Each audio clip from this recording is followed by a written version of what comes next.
लिखा।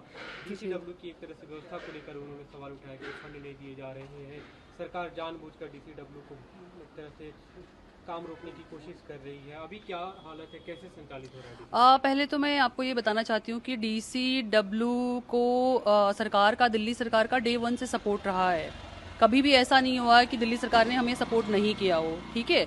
और अभी 2 महीने पहले तक ही हमारी भूतपूर्व चेयरपर्सन बोल रही थी कि क्या नाम है, एलजी के इशारे पे सब चीज़ें हो रही हैं, एलजी के इशारे पे फंड रोका गया है, एलजी के इशारे पे 92 लोगों को निकाला गया है।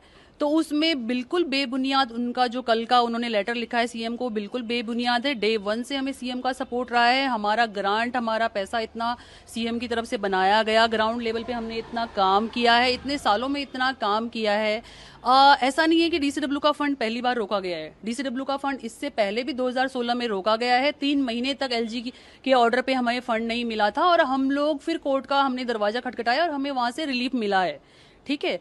2 महीने पहले तक चेयरपर्सन बोल रही हैं कि एलजी के इशारे पे सब हो रहा है, इतने लोग, दिल्ली महिला आयोग को ठप करने की कोशिश की जा रही है और एलजी के इशारे पे जो दिल्ली सरकार में उनके ऑफिसर्स बैठे हुए हैं, आपको पता है उस पे दिल्ली सरकार का कोई कंट्रोल नहीं है, वो लोग सारे दिल्ली सरकार को ठप करना चाहते हैं, ये उनके इशारे पे हो रहा है। तो सडनली अभी ऐसा क्या हो गया है कि आप सीधे दिल्ली सरकार को टारगेट कर रहे हो? इससे पहले तो आप 2 मई का जो प्रेस कॉन्फ्रेंस हुआ था डीसीडब्ल्यू के नीचे, उसमें आप सब लोग थे, आपने देखा कैसे वो एलजी के लिए बोल रही थी कि एलजी के इशारे पे सब हो रहा है, एलजी के इशारे पे हो रहा है। भी ये इस चीज, मुझे लगता है महिलाओं का मुद्दा बहुत सेंसिटिव है, बहुत ही सेंसिटिव है। और हम लोग जहां बैठे हुए हैं, हम लोग 9-9 साल से 10-10 साल से इस संस्था से काम कर रहे हैं, हर किसी के लिए काम कर रहे हैं, वो चाहे रेप सर्वाइवर हो, उन्हीं की वो चेयरपर्सन थी यहाँ पे, हम लोग मेंबर थे और सीएम के सपोर्ट से हम लोगों ने यहाँ पे इतना काम किया है। हमारा स्टाफ बढ़ाया गया ग्राउंड पे, हमारी मोबाइल हेल्पलाइन बढ़ाई गई, हमारे सीआईसी के काउंसलर बढ़ाए गए, महिला पंचायत हमारी इतनी बढ़ाई गई। ये सब बिना सरकार के सपोर्ट के मुमकिन ही नहीं है। आपका 3 करोड़ से आपका फंड इतना ज्यादा बढ़ा लिया गया है ईयरली वाला, आपको वो बिना सरकार के सपोर्ट के हो ही नहीं सकता है ना।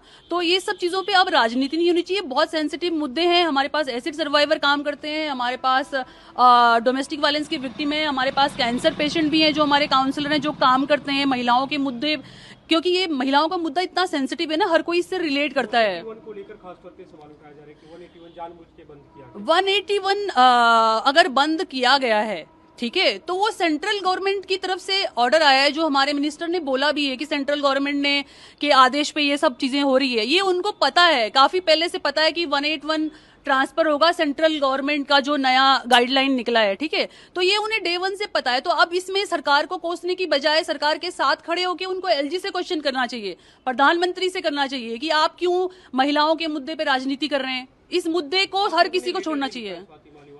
जी, हमने आज ही लेटर लिखा, क्योंकि कल उनका लेटर देखा हमने, जो उन्होंने सीएम से क्वेश्चन किए हैं और वो बेबुनियाद है। और हमने उनके साथ ही रह के इतना टाइम काम किया है, हम आज तक उनके साथ ही रह के हम लोग सेंट्रल गवर्नमेंट को क्वेश्चन कर रहे हैं, हम एलजी को क्वेश्चन कर रहे हैं कि भाई ये सब चीजें मत करो, महिलाओं के मुद्दे पे राजनीति मत करो। 2 महीने पहले उन्होंने प्रेस कॉन्फ्रेंस की डीसीडब्ल्यू के नीचे, उसमें भी एलजी पे क्वेश्चन किए गए कि आप हमारा फंड जानबूझ के रोक रहे हैं। आप ये मान के चलिए कि हमें 8 महीने से जो हमसे एनजीओ एसोसिएट हैं, 8 महीने पूरे हो चुके हैं, 9th मंथ स्टार्ट हो चुका है, उनको सैलरी नहीं मिली है। तो पहले तो ऐसा नहीं हुआ है। पहले एक बार जब ऐसा हुआ है तो हम कोर्ट गए, हमें सैलरी मिली है, लेकिन 9 साल में हमें सैलरी मिल रही है ना। अब जब रोका जा रहा है, आप अपनी सरकार के साथ खड़े होने की बजाय आप जाके क्या नाम है, आप अपनी सरकार को ही कोस रहे हैं। आपकी सरकार का कहाँ पे, यहाँ पे आज तक तो आपको कोई दिक्कत नहीं आई। उनको चेयरपर्सन बनाया, हमको मेंबर बनाया, हम लोग 9 साल से यहाँ पे काम कर पाए हैं। ये सब सरकार के ही सपोर्ट से हो पाया है ना। आप कौन से महिला आयोग के बारे में जानते हैं? दिल्ली महिला आयोग को पूरे इंडिया में जाना जाता है, हर जगह से हमें कॉल आते हैं, हम मेंबर उसको डील करते हैं, ठीक है ना। तो ये अब इस मुद्दे पे राजनीति किसी को भी नहीं करनी चाहिए, ना वो एलजी को करनी चाहिए, ना हमारी एक्स चेयरपर्सन को करनी चाहिए। राजनीति नहीं होनी चाहिए, महिलाओं के साथ खड़े होइए। वो यहाँ पे चेयरपर्सन नहीं है पिछले जनवरी से हम लोग, मैं फिरदौस, हम यहाँ पे हैं, हम लोग डेली केस डील कर रहे हैं, हम लोग 2-2 मेंबर की हियरिंग अटेंड करते हैं, क्योंकि 2 मेंबर यहाँ से चुन के जा चुके हैं। हम लोग ग्राउंड लेवल पे काम कर रहे हैं। जिन महिलाओं को सैलरी नहीं मिली हम उनको देखते हैं, एसिड सर्वाइवर हैं, रेप सर्वाइवर हैं, डोमेस्टिक वायलेंस के विक्टिम हैं, जीबी रोड से रेस्क्यू की हुई लड़कियां हैं जिनको जॉब दिया गया है, उन लोगों के घर नहीं चल रहे हैं, उन लोगों के, और पिछले 8 महीने से सैलरी नहीं मिल रही है। जब वो यहाँ पे चेयरपर्सन थी उसके 4 महीने से पहले से सैलरी नहीं मिल रही है। अक्टूबर महीने से ग्रांट सैलरी गया है, अभी अक्टूबर महीने से सैलरी नहीं मिला है फील्ड वाले स्टाफ को।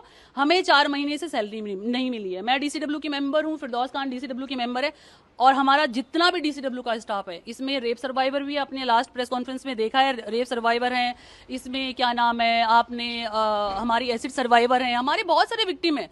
आप उनको भी 4 महीने से सैलरी नहीं मिल रही है, फील्ड वाले स्टाफ को 8 महीने से सैलरी नहीं मिली है। इस पे पॉलिटिक्स नहीं होनी चाहिए। उनको हमारे साथ खड़े होके एलजी को क्वेश्चन करना चाहिए कि आप दिल्ली सरकार का जो भी फंड आपने रोक रखा है, दिल्ली सरकार के वहां से हमें वो फंड रिलीज किया जाए, ताकि हम लोग प्रॉपर फंक्शन कर सके, फील्ड में काम हो सका और महिलाओं के लिए काम कर सकें।